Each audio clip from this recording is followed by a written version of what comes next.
New cell phone video shows the moment that LMPD officers showed up at the Kentucky Expo Center on Sunday.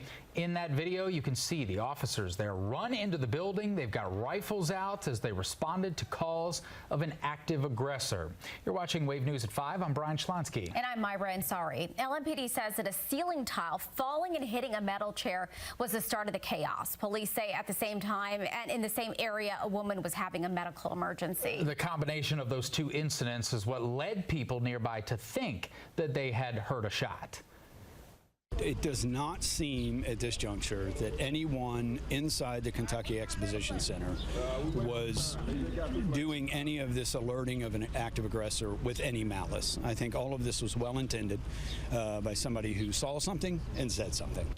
That's what they say to do. The incident, though, led organizers to ramp up security anyway for today's games. They brought in metal detectors, wands, and bag checks, and they did that at every entrance. And some coaches and families decided to leave Louisville early and skip today's competition. They told us that yesterday's incident was too traumatic for the athletes. So those who decided to stay and play the rest of the tournament, they say that these new security measures should have been in place from the start. Wave News reporter Fernando Garcia-Franceschini is joining us live in studio now with more on that reaction. Yeah, Brian, even though LMPD says there was no actual shooting inside the Kentucky Expo Center yesterday, many people still feel shaken up given everything they saw and heard. And tonight, there are questions about why the organizers for the Run for the Roses tournament did not set up metal detectors or establish back checks sooner.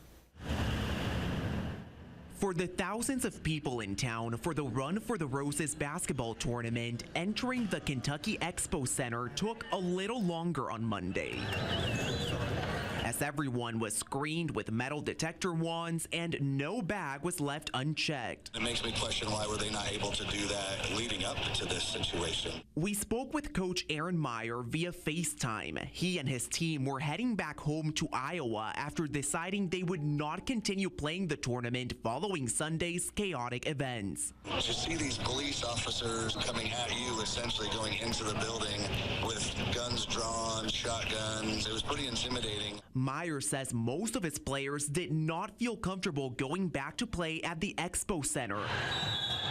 But for those teams who did continue in the tournament, the new security measures brought a sigh of relief.